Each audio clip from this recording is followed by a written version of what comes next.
Welcome back to Doomsday Clock, right here at Comicstorian, your home for audio dramas of your favorite comic books, video games, and movies. Today, we're going to be covering Doomsday Clock 10 and 11. The story of Doomsday Clock takes place after the Watchmen comic book concluded, and years later, the world discovered that Ozymandias had actually set up the events of Watchmen and had created the alien invasion. This led to the inevitable destruction of the Watchmen universe, and as it was being destroyed, Ozymandias took the brand new Rorschach, Mime, and Marionette and went to the DC universe to find Dr. Manhattan to get him to try and fix the Watchmen universe. But once they found Dr. Manhattan, they discovered that he had no intention of going back to the Watchmen universe and no intention of fixing the problems. He was going to stay here and complete what he was trying to do in the DC universe. And he doesn't even know what he's trying to do since he can't see into the future, the past, or the present properly anymore. It's all blurred by the various events that are going on. Realizing that their God and Savior would not return to save them, Ozymandias decided that he was going to save the DC universe, and he was going to save the world of the Watchmen at the same time. And when we last left off, the heroes of the DC universe battled against Dr. Manhattan, and it didn't really take. Meanwhile, we discover that it may not be Dr. Manhattan, and it may be another individual who is putting into motion the events of Doomsday Clock. But your next question may be, what has Dr. Manhattan been doing in the DC universe since he got here? Dr. Manhattan stands on Mars, looking up into the vast void of space. Time is fluid in his eyes, and he can see everything that was, is, and will be all at once. It is November 2nd, 1985 in his world, and he enters the multiverse. In April of 1938, he is drawn to the world of Superman for reasons he doesn't understand. The first person that he meets is a young man named Carver Coleman, who has spent the night sleeping on the streets. He takes the young man to a diner. Something is wrong, though. He barely hears the words that the young man is saying. Time is different in this universe, and John is having troubles understanding it. He looks at Carver Coleman and he knows that this man will be his anchor. In moments, John looks into the past of Carver, seeing a boy who grew up with a mother that danced to make a living. He sees the boy leave home, travel to Los Angeles. He sees him struggle and lose his job, forced to live on the streets. It is now he is sitting across from him in the diner. Now he is on Mars, surrounded by a group of superheroes. He moves quickly, creating other versions of himself, stopping the heroes from moving against him again. I need you incapacitated for reasons that will become clear, he explains. It is now April in 1938. John is standing in front of Carver in an alleyway. Are you an angel? The young man asks. John looks away for a moment, thinking over the question. No, he finally responds. He is sitting in front of Carver in the diner, and the young man explains his troubles. It is a year later. Carver is happily telling him that he got the part in the big movie. It is 1943. Carver is dressed in a fancy suit, explaining that they want to make another Nathaniel Dusk movie. It is 1952, and Carver is telling John that he has to go to a party after winning his first big award. It is 1954. The man leans forward, anger and worry flashing in his eyes. I won't be on this world in a year? What does that mean, John? He asks. It is July of 1954, and Carver lays dead on his living room floor, murdered by his mother. It is 1955, and John is staring at an empty booth across from him. He is alone for the first time since coming to this world. It is 1938, and the young Carver Coleman is sitting across from him. But John turns his head, listening as the news radio reports a mysterious man who is lifting a car over his head. Carver stares as John suddenly disappears before his eyes. Across the country, John stands, staring at the crumpled car as the police look over the crime scene. A woman is speaking to the police. He was wearing a wrestling outfit and a cape. He lifted the car like it was a crate of apples, and then he leapt over that building over there, she points. But as John looks around, time suddenly shifts. The crowd, the car, Superman, they were never there. John looks through time again. It is now July 1940. Alan Scott reaches for a Green Lantern as a train that he is on careens over a bridge. In January, a college student named Jay Garrick lays unconscious in a school lab, breathing in heavy water vapors. By morning, he is the fastest man alive. That same month, archaeologist Carter Hall comes in contact with an ancient knife that awakens his past as an Egyptian prince. October, Al Pratt begins to train under one of the greatest fighters in the world. May, Kent Nelson discovers a golden helmet with supernatural powers. April 1939, Wesley Dodds awakens from a nightmare of murder on the grounds of the World's Fair. Donning a gas mask, he stops the killer. February 1940, the body of Jim Corrigan lays still. He will rise from the dead to seek vengeance. March, Rex Tyler will invent a pill that increases his strength tenfold, and he begins to trial testing on himself. In November of 1940, these heroes gather at an unsuspecting brick house within the city. They sit around a large round table, introducing themselves and discussing whether they should wait for Superman. Johnny Thunder offers to take a team photo, but they still wait for Superman. John watches and the same scene plays out, but this time they take the photo. It's November 1940. The heroes have not heard of Superman. No one has. It's now April 1948, and John is sitting across from Carver Coleman in the diner. He asks if the actor has ever heard of Superman. Superman? No, the man begins, but before he can continue, John is gone again. It is now 1931. John is standing in a cornfield and he watches as a rocket falls from the sky and is found by the Kents. He realizes that Carver Coleman never heard of Superman because an outside force shifted his arrival forward in time. Vibrations of this change not only affect this world, but every world in the multiverse. Instead of 1938, Superman is first seen in 1956. John pauses, watching the farmers hug the small child from another planet. No, the scene shifts and it is now October 1986. Jonathan Kent is showing his young son the rocket that brought him to the planet. The scene shifts again and again before John's eyes.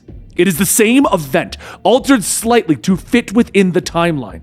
The faces alter slightly, the rocket design itself changes, and John watches as Jonathan Kent holds his son, who weeps in his arms at the edge of the cornfields. "I want to be Clark Kent! I want to be your son!" Young Clark cries, but Jonathan holds him closer. "You are my son," he promises. John stops and he stares. He doesn't understand this universe.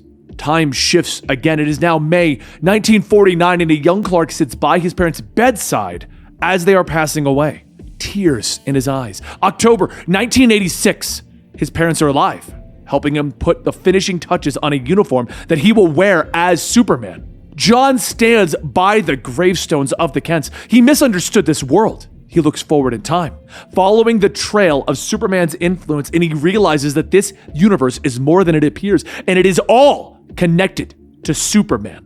John looks back through the past, and he sees the forces such as the Anti-Monitor and the Extant, who are responsible for the shifts in Superman's timeline. He sees this and he grows curious. It is now July 1940. John reaches out, and he shifts the Green Lantern just out of Alan Scott's reach, a simple act that will reshape the universe around him. The train crashes and Alan Scott never becomes the Green Lantern. History shifts and the multiverse shifts with it. This universe stands apart from the multiverse, John realizes. This is the metaverse. John stands amongst the wreckage of the train, the Green Lantern in his hands. He turns his head, watching as his version of the universe begins to take shape around him. Superman is sent to Earth as before, but much later. The Kents find him, though they are not quite the same loving parents as before. On the night of his senior prom, Jonathan and Martha are killed in a car accident, and John watches as, without his parents or other costumed heroes, Clark grows distant from humanity. He becomes angry, lashing out against the world. John watches as Superman finally becomes the hero that he was meant to be. But his tampering with the metaverse did not go unnoticed. Lightning cracks behind him and John turns to see a swirling vortex open up. "I know what you did!" Wally West screams over the sharp hiss of energy. "Whatever you did, they'll stop you," he promises. He tries to reach out for him, and at that moment, John realizes that the metaverse is not passive. The metaverse is an organism fighting to survive. It is now April 1938. John stands before Carver Coleman, who looks concerned. "John, tell me what you see," he asks. John is in the future, and he sees an angered Superman standing before him. The Man of Steel charges, his eyes glowing red as he lashes out with a punch. Then, darkness. It is now June 1954, and Carver Coleman is shaking John by the shoulder. "John, my God, what are you doing here?" "I don't know," John tells him. He knows that Carver will be dead in 10 seconds. The man turns, meaning to make John a drink. He reaches for the bottle of alcohol, when his award hits him in the head. Carver's mother ransacked his home, taking what cash and valuables she could find. The murder was never solved. John walks through his own past and his own universe. He is a being of inaction who will meet a being of action. In this metaverse, he knows that he has become the villain. And in the Hall of Justice, Superman opens his eyes. The world is now in chaos. The president has declared that without Superman, America will return to the more traditional deterrence of foreign threats. The soldier reaches out to turn the key, but Batman's hand shoots out, snapping it. "My arm! You broke it!" the man screams. The crowds riot in the streets with mayhem and destruction reigning across the country, and Batman tosses the man, throwing him into a crowd of soldiers that are trying to rush him. He turns as the doors to his right swing open and a new group rushes in. At the manor, Alfred is sitting by the fire. He turns the pages, reading the next line in the journal of Rorschach that was left behind by Reggie, our new Rorschach. Meanwhile, at the United Nations, Wonder Woman throws her lasso of truth around Giganta's arm, tossing her through the wall and into the streets. Civilians run as debris and a giant woman fall around them. Wonder Woman turns, but her body is suddenly hit by magical lightning from behind. "You preach peace, as if that is what the leaders of this bloated, selfish, frightened country want," Black Adam shouts at her. "They are the descendants of those who enslaved your people, Diana, who raped and killed so many of you. They fight for privilege. I fight for the oppressed. I need to know right now, who side are you on?" But Diana throws up her bracelets, deflecting the next bolt. Outside the Hall of Justice, the crowd continues to grow, anger crossing their faces as they raise signs crying against Superman's actions. Elsewhere, Lex Luthor and Lois Lane walk through the halls of one of LexCorp's most secure buildings. He explains to her that he was approached by a man claiming to be from another dimension. "I was then shot by someone that I presume to be from the same parallel Earth, given that they knew each other." He leads her through the building, explaining what he learned from Ozymandias and the comedian.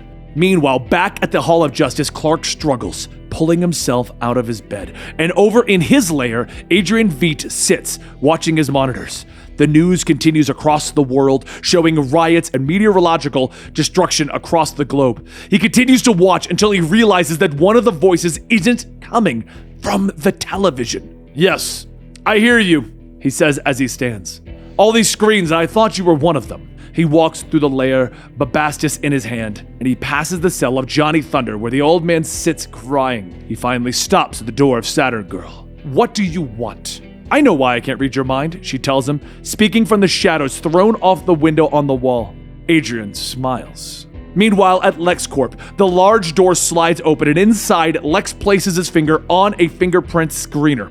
"This is the most secure building that I possess, housing the secrets to the very nature of the universe, which I will prove to you revolves around me," he tells her as the door slides open. "Have you ever heard of Carver Coleman?" he asks. Lois looks around confused. Lex explains to her that the actor was killed in 1954, but the murder was never solved. Eventually, the items that remained in Carver's estate went up for auction.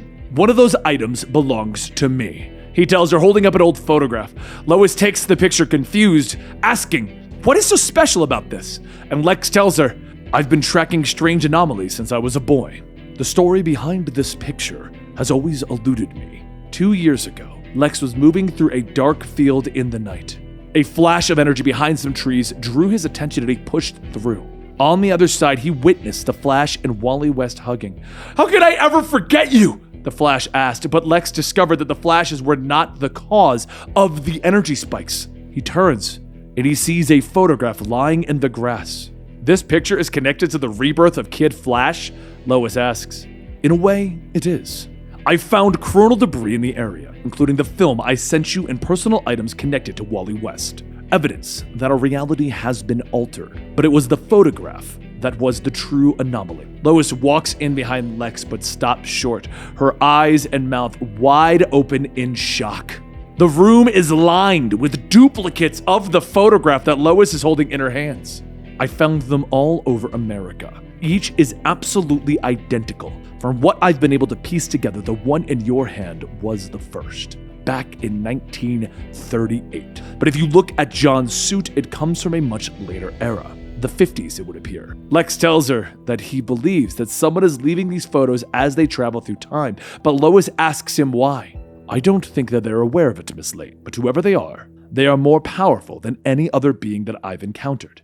Meanwhile, at the Hall of Justice, Superman finishes getting dressed as the door behind him explodes inward. A squad of soldiers fall into the room, aiming their weapons at the Man of Steel. Superman turns, putting his hands up as they've ordered. By order of the president, I'm asking you to come quietly. I don't want any trouble, Superman tells them. Lower your weapons, please. He steps forward and the men tense before him. If the president has an issue with me, I will go discuss it with him, he tells them. He suddenly leaps into the air in a red blur flying through the roof over their heads. Back at Wayne Manor, Alfred finishes cooking the stack of pancakes that he was making. He puts them into a box and he steps out into the cold night. In the city, Reggie is sleeping fitfully under the bridge. Nightmares filling his dreams as he pulls the small blanket that he owns tighter. He sees his father speaking with the Kovacs, his eyes bright with confidence. The door opens and a gout of flame erupts, burning his father alive. Reggie screams and Rorschach is standing before him, his hands coming through the bars to clutch Reggie's throat. He screams, coming awake to find Alfred leaning over him. The man stops, not wanting to startle Reggie. Do you remember me? I'm Alfred Pennyworth. You like my cooking. I've read the journal. I'm sorry we didn't believe you before, but we do now. Alfred reaches into his bag, pulling out the box of pancakes. Bruce has asked me to find you, to help us locate Ozymandias so that we can prove Superman's innocence. So, we can stop him from doing to our world what he did to yours. He opens the box, showing the pancakes. And I thought you might be hungry. Reggie slaps the box away, screaming at Alfred. Put me in prison! Let me to rot, not Rorschach! He yells before running away into the night. In his lair, Saturn Girl questions why she can't see the truth within Ozymandias' mind. So he explains it to her. I knew that John would never listen to me, so instead I used Mime and Marionette. I knew that John hadn't saved the two villains because of Marionette's pregnancy, but rather for the future that he had seen for her son, that the boy would be adopted by a woman that had been important to John at one point in his life. So you broke them out of jail? Not me, my other puppet. He tells them that Reggie Long believed that Adrian was dying of cancer. A facade that I maintained until John exposed the truth. Reggie believed that I was overwhelmed with guilt and shame over the tragedy of New York. Adrian used that to get Reggie to break the two villains out of jail, and once the group was together, they came to this world. Poor Reggie, he had no idea that he was wearing the mask of the man that had destroyed his parents. Once we arrived in this world, though, I realized that John had found someplace special. A schizophrenic society overrun with superpowers and costume. He came here to be with his own kind. When John refused to help us, believing that a confrontation with Superman would lead to his or this universe's oblivion, I came up with a new plan, one to save both worlds. I knew that the belief in Superman was holding this world together, and that the world would have to be turned against him. I discovered that the Superman theory had a partial truth to it, and I forced the confrontation in Moscow, knowing that Superman would be forced to intervene. I used Bubastis to create the detonation, knowing that the heroes of the world would trace that energy to John in Mars, resulting in a battle that would remove Superman's allies. The stage is set. Meanwhile, on the White House lawn, Black Adam and his team of supervillains stalk forward, but the wind suddenly rushes by them and Superman stands in the way of their objective. I'm still catching up, but I know enough to know that this has gone on too far, Superman tells Adam, determination on his face. You have one chance to stand aside, Superman, Adam warns him, and the villains begin to circle the Man of Steel. The blow is strong enough to knock Superman through the city. In 6 seconds, Superman will see me, John thinks, breaking through the White House lawn walls and colliding with a building in Pennsylvania Avenue. He stands up, turning. Dr. Manhattan stands before him, staring at the Man of Steel. It is now, John thinks. He watches as Superman realizes who he is. It is Superman. It is me. It is us. It is the world. It is time. It's time. And that brings us to issue 11 of Doomsday Clock. Oh my god, did this story get good. And if you read them all back to back, it's one hell of an incredible story. one of my personal favorites at this point, and I cannot wait for the conclusion. If you want to see the final issue covered here, right here at Comicstorian, covered here, you get what I'm saying. Subscribe to the channel, turn on that bell for notifications, and you will get to see how this concludes, how the inevitable confrontation between Superman and Dr. Manhattan is going to be happening. I hope you guys have enjoyed this, and I hope you'll be returning to see the next part of it. And either way, don't forget you can follow us over on Patreon at Comicstorian to get early access, and you can follow us on Twitter at Comicstorian. Either way, thank you so much for enjoying this ride with me.